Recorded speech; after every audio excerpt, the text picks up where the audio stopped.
Levítico capítulo 24, dice la palabra del Señor así.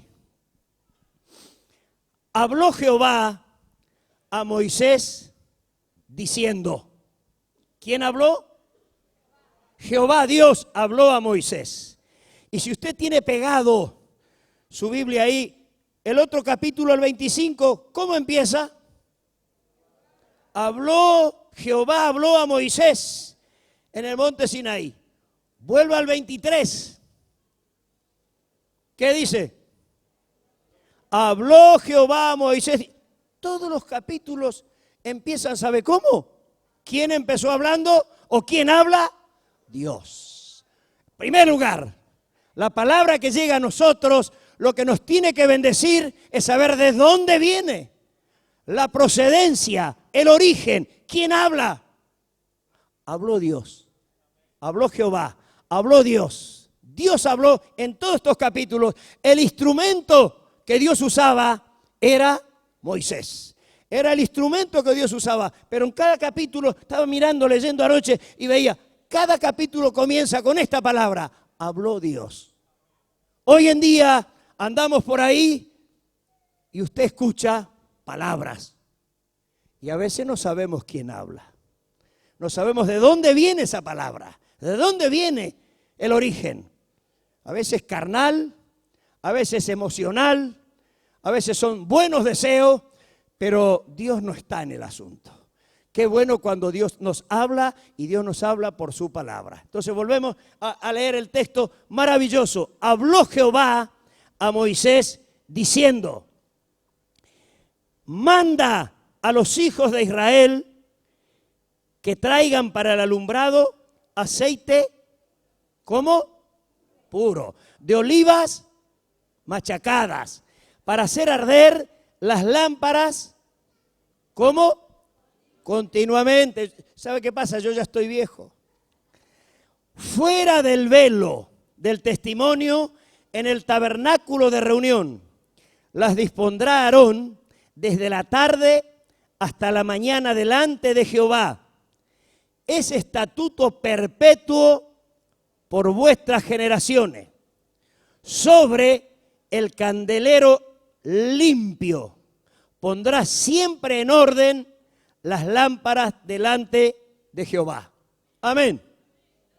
Con estos 3-4 versículos da para pensar, da para que Dios hable a nuestras vidas. ¿De qué manera hoy estamos acá? La Biblia, el Señor a través de su palabra, Jesucristo nos enseñó y nos dijo que vosotros sois la luz del mundo y la sal de la tierra. Amén. La luz y la sal. La luz ilumina, la sal da sabor, la sal da gusto. Entonces, en definitiva, esa es la iglesia del Señor. La iglesia del Señor. Nosotros hablábamos ayer en la reunión, creo que fue ayer o en la asamblea del seminario, hablando de los lugares donde se predica la palabra y qué es la función de la iglesia. ¿Cuál es la función de la iglesia? La iglesia no solamente tiene que hacer su proselitismo y su campaña propia, sino que la función de la iglesia en la tierra es para influir, es para bendecir. Amén. Hay países, por ejemplo, yo estuve ahí en Guatemala y al borde, ¿no? Y encontrándome con varios pastores de ahí de Guatemala, escuchando los informes. Ahí hay grandes congregaciones, que no quiero dar nombre, pero usted lo sabe, si lo ve por televisión, por varios lugares, grandes congregaciones en Guatemala. Miles, ricos por allá, opulentos, algunos en sus aviones propios. Su forma de vivir tan grande. Se dice que hay un 40% de evangélicos en Guatemala. Hace un tiempo tuvieron un presidente evangélico en Guatemala, que lamentablemente terminó preso y terminó mal. Ahora, cuando usted va a recibir los informes de qué pasó con ese 40% de cristianos en Guatemala, se entera que Guatemala es un país bananero, un país pobre, quiere decir, un país de tráfico de droga, pobreza, miseria, corrupción. que algunas de esas cosas sabemos nosotros. Entonces, querido hermano, ¿dónde está la influencia? ¿Dónde está la luz?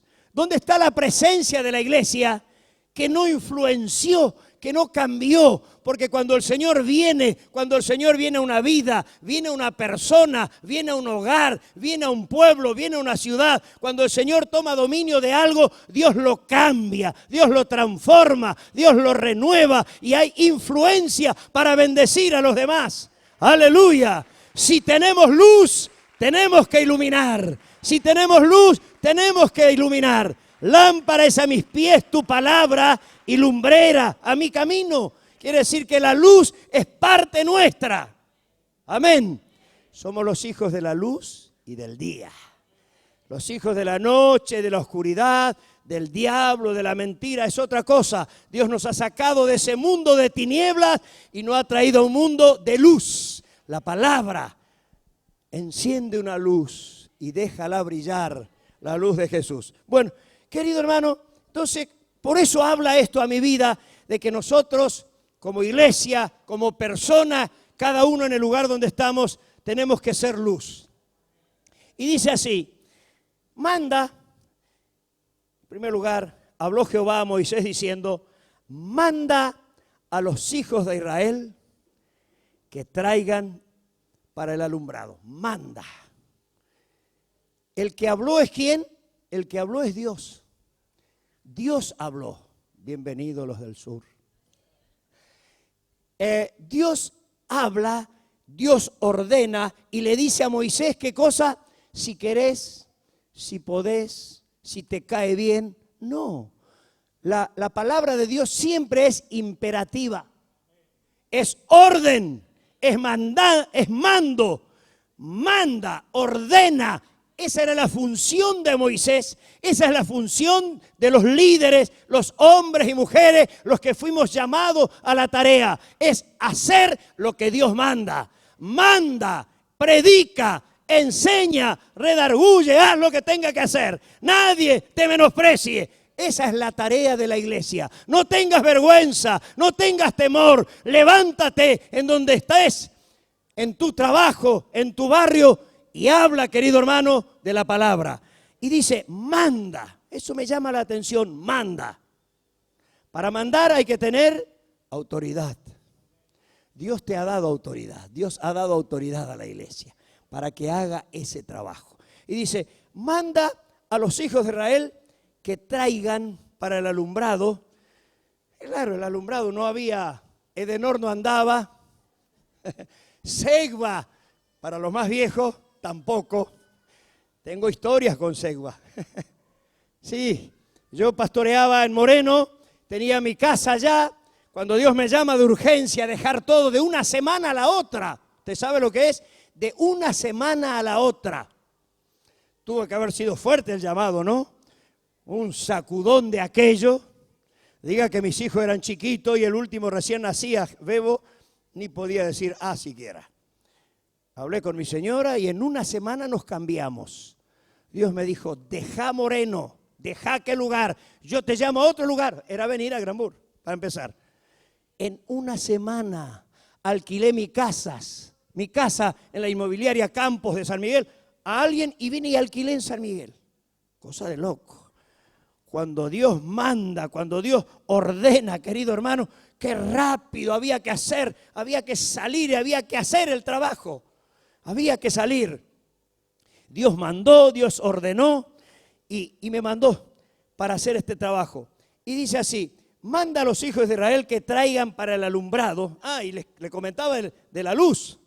Cuando dejó alquilado, ¿y a quién cree que yo dejé alquilado? A hermanos creyentes que son fieles. Los creyentes nunca clavan. Los creyentes nunca mienten. Los creyentes son los mejores. ¿Sí o? Supuestamente. Pasaron los años y la casa se me destruía. Cuando voy y me lo dejan abandonada, voy y me encuentro con un choclo de juicio de Segba. No había pagado nunca la luz. Pero era de Moreno, hermano, no era de Malvinas. Eran los de Moreno, son malos los de Moreno. Así que la luz, la luz. Ahora, acá no había problema de luz. Acá la única luz con la que se movía era con alumbrado muy preparado especial. Dice, manda a los hijos de Israel que traigan para el alumbrado del templo, de la casa, aceite. ¿Qué clase de aceite? ¿Pero qué dice la palabra? ¿Qué dice la palabra? ¿Cómo? Puro. Diga conmigo bien fuerte, puro. Puro. Y no solamente los puros, vio que los cubanos fuman puros. No, no. Esto está hablando de pureza, habla de integridad, habla de algo sin mezcla. El aceite mezcla es el más barato. Aceite cuando es mezcla es barato. Y en todas las cosas, la mezcla siempre es más barata. El ser puro cuesta caro. Yo no sé si usted está entendiendo las indirectas que se lo tiro.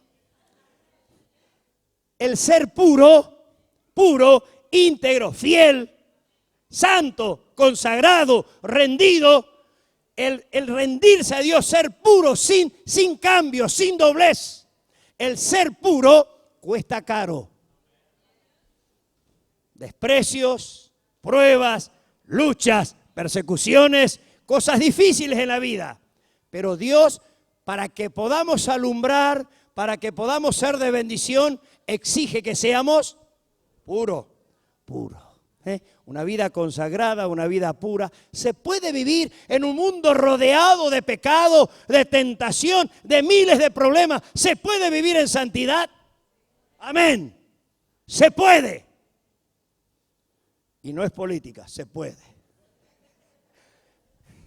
Sí, se puede. Verdad, hermano. Usted lo toma en chiste, pero lo que yo le digo es verdad. Con el Señor, si uno se toma de la mano del Señor, se puede. Tuvimos una reunión de varones cuando volví de México con el pastor René Zanetti. Hombría al máximo. Y el hombre predicó, enseñó, y tenemos la misma edad también, y compartía cierta parte de su testimonio hablando de que vale la pena cómo se comienza, de qué manera se tiene que servir a Dios. Hay muchos jóvenes, ¿verdad? Acá sí, hay jóvenes. Claro, algunos ya no tanto como Mardoqueo y yo, pero hay otros que son jóvenes, ¿sí o no? Bueno, yo le puedo decir que se puede vivir en santidad. Me entrevistaron el día miércoles, jueves, en la radio ahí, Rentería. 1 hora y media, 2 horas preguntando la vida y cómo, que aquí, que allá. Con una complicidad de algunos que también me llamaron de otro lado. Y me preguntaban a qué edad. Yo les dije que a los 16 años fue una conversión plena en mi vida. Nací en un hogar cristiano. Mis abuelos eran pastores, mis padres eran siervos de Dios. Pero no por haber nacido en un hogar cristiano, se es cristiano. Se conoce, se sabe las mañas, se saben cosas, pero la conversión es personal, la salvación es personal. Entonces, querido hermano, le comentaba de que a los 16 años Dios me llamó. Y desde que Dios me llamó, mi vida cambió totalmente. Un encuentro. Entonces no había nada de cambio. Y me dice, ¿cómo fue su juventud? Querido hermano, más de uno me miraban como sapo de otro pozo. Me miraban raro, aún jóvenes de la iglesia. Yo concurría a una iglesia que tenía 2.000 miembros. En aquella época, en el 60 y algo, era un gigantón. En la rotonda de San Justo, 2.000 miembros. Era gigante la iglesia. Muchos jóvenes. Y yo caía y andaba solo, como gallo malo. Sí, porque todos los demás estaban en la iglesia y eran mitad y mitad. Pero Dios me llamó y yo tuve una conversión plena. Sabía lo que Dios había hecho conmigo y a lo que Dios me había llamado. Hablo de pureza, hablo de integridad. Muchas veces algunos decían, mis hermanos carnales, soy el último, mis hermanos carnales decían, che, papá, no será medio raro. No fumaba, no chupaba, no iba al baile, simplemente trabajaba, estudiaba. Y mi trabajo, sabe que mi deseo era, mi hobby era andar en bicicleta, correr en bicicleta en la ruta. Tenía un grupo de compañeros que decía, che, no nos habrá salido al revés. Porque nunca me vieron en cosas raras y no porque no tenía tentaciones. Y no porque no tenía pruebas. El diablo te pone así en la mano. Más si fuiste llamado y sos llamado, el diablo te va a poner así la tentación. Pero depende de vos, depende de mí, depende de nosotros rechazar lo que el enemigo quiere traer para mezclarnos y para sacarnos la santidad. Dios quiere que le sirvamos en integridad, en santidad. Llegar al matrimonio en santidad, sin conocer otra mujer. Tener 72 años y no tener contacto ni relación con nadie. Hermano, no me avergüenzo porque eso honra a Dios y me da fuerza espiritual y moral para poder hablar. La viveza en el mundo es, ando con una, salgo con la otra, miento a esto, hago. Esa es la viveza del mundo. Pero Dios nos sacó de allí y nos dio una nueva vida. Con Dios se puede vivir en santidad. Para con Dios se tiene que ser puro. Para los puros, para los íntegros, es toda mi complacencia, dice el salmista. Así que aceite puro. Y viene la otra palabra. Las olivas, ¿cómo iban a ser? ¿Cómo? Ay. Y hay un coro que cantan, machácalo, machácalo, machácalo, machácalo.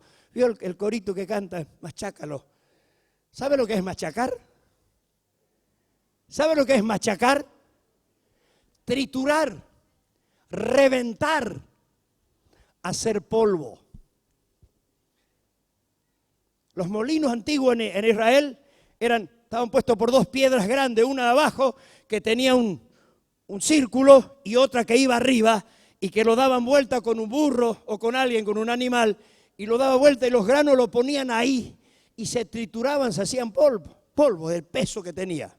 Y hemos visto la hechura original del aceite de oliva también, como ponen los granos ahí. Y cuando le pasa la rueda encima, queda, la aceituna redonda queda chatita. Y por una ranurita de la piedra cae y gotea el aceite. Esa oliva, para poder dar luz, para poder ser de bendición, para poder iluminar, ¿qué tenía que hacer? Tenía que terminarse, tenía que machacarse. Y el ejemplo lo tenemos en Cristo Jesús, del cual hoy vamos a celebrar la cena, recordando su muerte expiatoria en la cruz del Calvario, su sangre derramada por usted y por mí, su cuerpo molido y partido allí en la cruz del Calvario por usted y por mí. ¿Sabe qué? Se machacó, se trituró para darnos vida, se trituró para iluminar nuestro camino y hacernos realmente sus hijos. Así que, ¿cómo no dar gracias a Dios? Querido hermano, el servir a Dios no es tan fácil. Algunos creen que, bueno, yo llego y al otro día, como tengo habilidad del mundo, como tengo capacidades del mundo, vengo y ya me meto al frente. No, querido hermano, en las cosas de Dios son diferentes. Dios está en este lugar. Dios está donde uno empieza a servir a Dios. Dios está presente, su espíritu está. Y con Dios no se embroma. Yo tenía otro dicho que no lo puedo decir.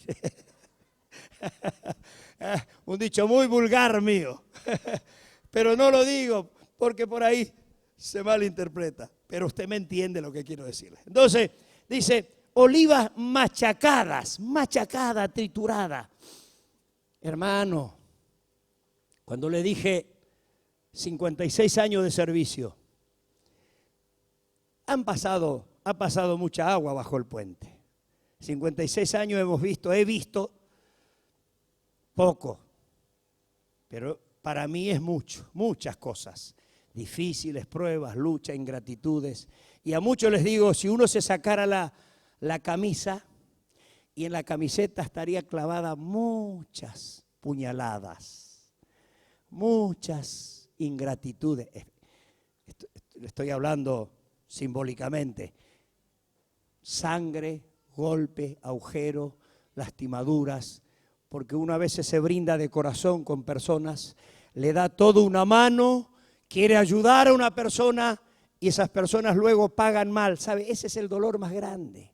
El que es llamado para servir al Señor. Nosotros no fuimos llamados para trabajar por dinero, ni por plata, ni por título, ni por honores. La mayor satisfacción para un hijo de Dios, ¿sabe qué es? Ver la obra de Dios bendecida, la obra de Dios creciendo, la obra de Dios que avance, que el evangelio se predique y que a quien usted le ayudó, ese pueda ayudar a otros. Esa es la tarea.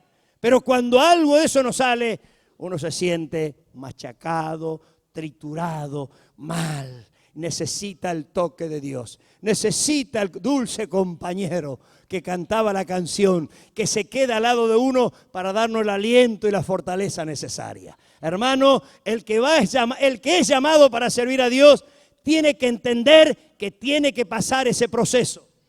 El proceso no se puede pasar por alto, no se puede esquivar el camino. Si somos cristianos tenemos que seguir ese camino y tenemos que llegar a la meta por el mismo camino.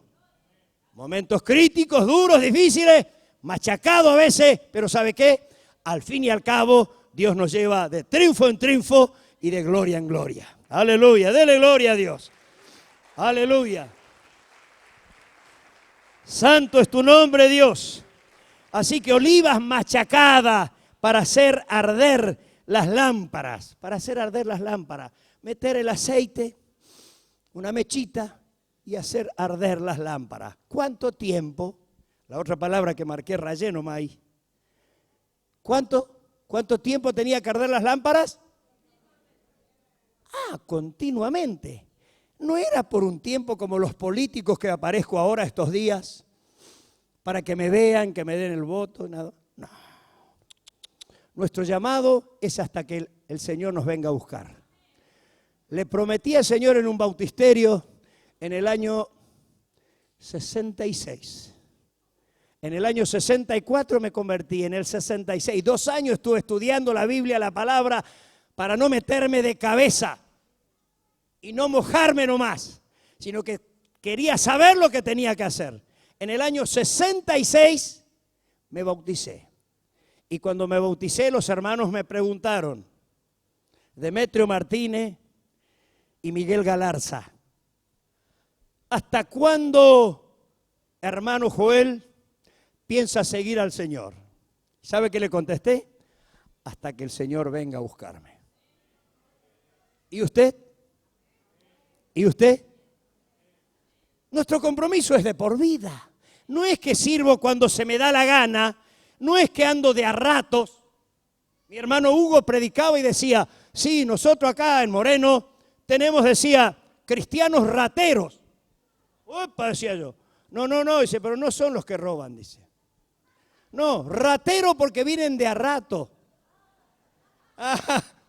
Un rato vienen cuando está todo bien, cuando se les sobra tiempo. Un rato estoy acá. Después me olvido, 3 meses, pido vacaciones, me voy, no estoy. Poco compromiso. La vida cristiana crece en la responsabilidad, en el compromiso. Cuando nos comprometemos y cuando más servimos, más vamos a brillar. La vida cristiana tiene que ser como un arado. El arado es el material, es la herramienta que empieza a trabajar. Hoy en día ya todo siembra directa, ¿no? Pero yo hablo de lo viejo. El arado, cuando empieza, antes tirado por caballo, por buey, después por un tractor. Ahora, cuando empieza a dar vuelta a la tierra, cuando más trabaja el arado, ¿sabe cómo está? Brilloso. Usted se puede afeitar y peinar ahí al lado del arado. Brilla. Gastado, luz, bien. Querido hermano, así debe ser la vida cristiana, la vida de servicio. Entonces, el trabajo es el arder, el ser hijo de Dios, el ser siervo de Dios, el guardar el testimonio, el servir a Dios en el pueblo, en donde quiera que vamos. No es por un tiempo, no es cuando quiero. El servicio para Dios, el arder, iluminar para Dios es continuamente. Amén. Siempre, todo tiempo. Y el versículo 3, ¿dónde tiene que brillar más? Fuera del velo del testimonio, en el tabernáculo de reunión las dispondrá Aarón desde la tarde hasta la mañana delante de Jehová. Es estatuto perpetuo para vuestras generaciones. Es decir, que nuestra luz, ¿dónde debe brillar más? Afuera. Acá hay luz. Donde está el Señor está la presencia de Dios. En el tabernáculo, lugar, el atrio, lugar santo y lugar santísimo. Las tres etapas, los tres lugares, estadios donde se dividía el tabernáculo. El atrio, donde toda la gente llegaba. El lugar santo, donde llegaban los sacerdotes, la gente que estaban ahí más cerca. Pero el lugar santísimo, detrás del velo, solo estaba la presencia de Dios. Solo estaba el arca de Dios. Solo estaba la presencia de Dios. No necesitaba luz, porque donde está el Señor hay luz. Y la luz necesita brillar donde hay tinieblas, donde hay necesidad, donde hay escasez, donde hay miseria, donde hay enfermedad. Afuera necesita la luz. La luz de la iglesia, la luz suya y mía, acá todos somos santos. Usted no ve todas las aureolas que tengo. Pero pregúntele a mi esposa, pregúntele a mis hijos, pregúntele a mi perro, porque a veces hasta el perro paga el pato. Perro y pobre perro, yo no tengo nada que ver. Pero si el tipo anda mal, su luz no está brillando, ¿sabe lo que pasa? A veces entonces nuestra luz, acá somos todos buenos.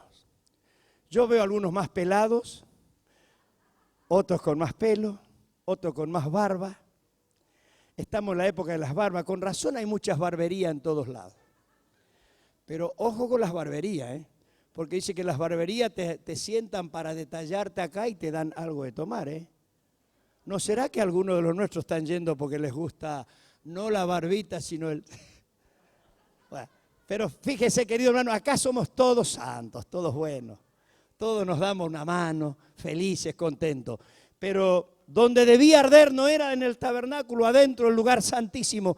La luz verdadera y la lámpara tenía que estar encendida afuera.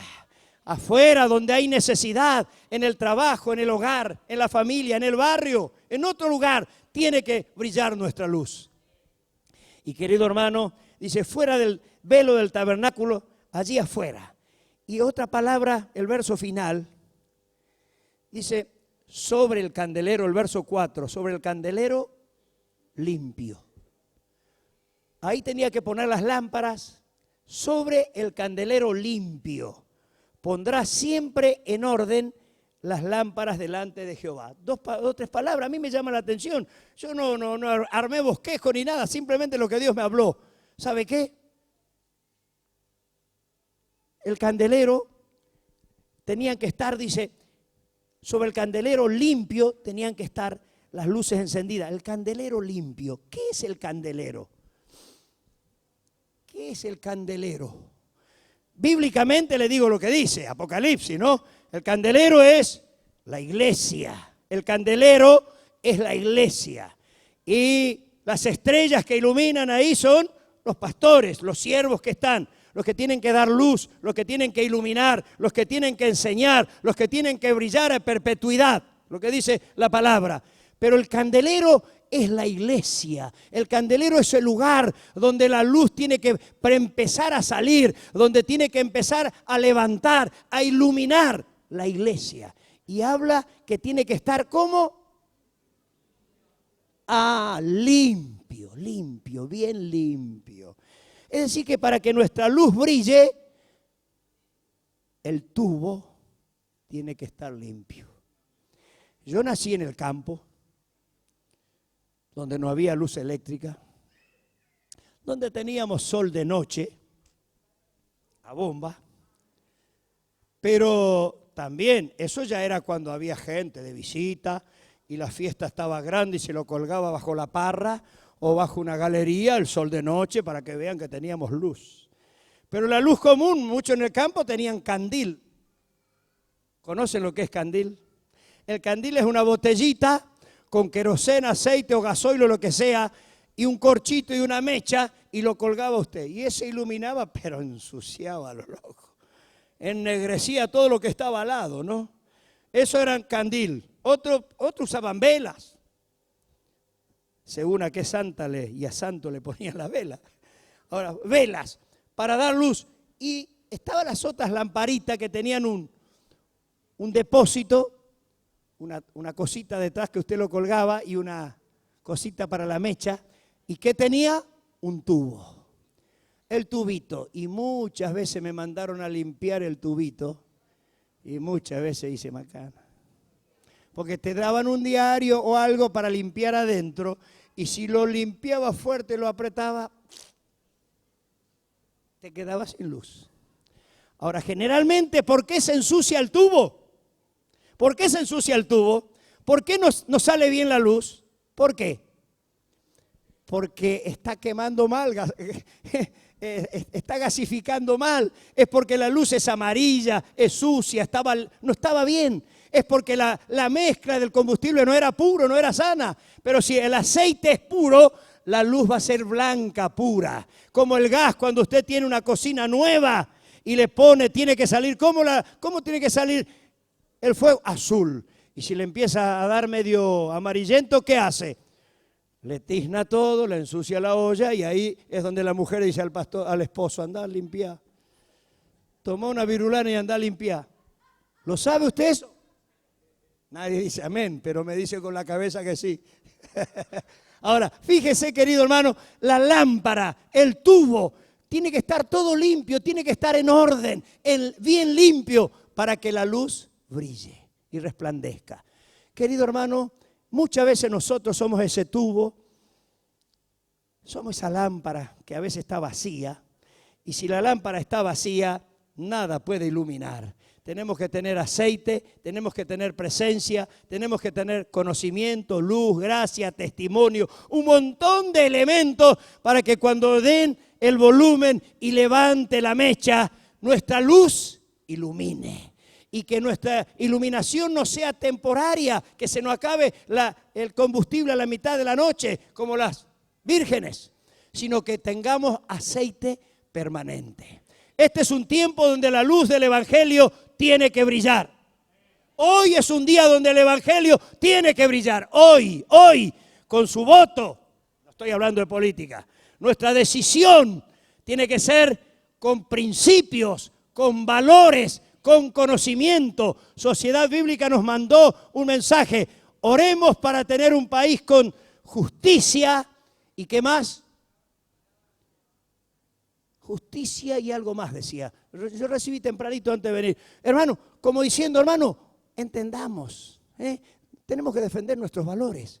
La Biblia, estamos rodeados, estamos aprisionados en este país por las presiones que vienen del mundo, de las tinieblas, del pecado, aborto, ESI, ideología de género. Todo eso no viene de parte de Dios, eso viene de las tinieblas. Y es cuando todo eso abunda, cuando las tinieblas bajan, es cuando más tiene que brillar nuestra luz. Gloria a Dios, denle un aplauso al Señor. Este es un tiempo de brillar, de demostrar mis principios, mis valores, defender lo que Dios dice en su palabra. Gloria a Dios. Así que, querido hermano, que el Señor nos continúe bendiciendo. Sobre el candelero limpio pondrá siempre en orden las lámparas delante de Jehová. Hoy las lámparas, hoy la lámpara, la iglesia, hoy nosotros somos aquellos que tenemos que brillar, iluminar y mostrar nuestra diferencia. La diferencia, no hace falta que ande gritando, hablando. Usted entre en un hospital, va en un colectivo y grita y hace lío para demostrar que usted es cristiano. No, ¿sabe qué? Con su testimonio, con nuestra manera de vivir, con nuestra conducta, nuestro testimonio y nuestra manera de ser, vamos a influenciar, vamos a bendecir, vamos a iluminar a todos aquellos que están en tinieblas. Para que digan, ¿qué diferencia? Yo quiero ser como esta persona. Yo lo conocía lo que era antes y mire lo que es ahora. ¿Quién hizo el cambio? Que esa inquietud se despierte en los que no conocen al Señor y que nosotros podamos hacer luz en este tiempo. Que el Señor nos bendiga. Incline su rostro y vamos a orar. Yo no quiero continuar, sé que continuamos en la cena del Señor, pero este es un momento especial, recordar, Señor, aquel momento en que entregaste tu vida, derramaste tu sangre, derramaste todo tu ser por cada uno de nosotros para darnos luz, para darnos vida y para, Señor, guiarnos y acompañarnos en todo este tiempo. Señor, te bendecimos, Señor, te alabamos, Señor, te damos toda la gloria. Bendice a mis hermanos presentes, bendice esta iglesia, bendice tu pueblo, Señor, que podamos participar y disfrutar en comunión esta cena, diciendo, Señor, que gracias por habernos llamado, habernos sacado de las tinieblas a tu luz admirable. Vosotros sois nación santa, pueblo adquirido por Dios, para que anunciéis las virtudes de aquel que os llamó de las tinieblas a su luz admirable. Gracias, Padre, por este alto honor y este privilegio de ser llamados hijos tuyos. En el nombre de Jesús. Amén. Amén. Dios te bendiga, hermano.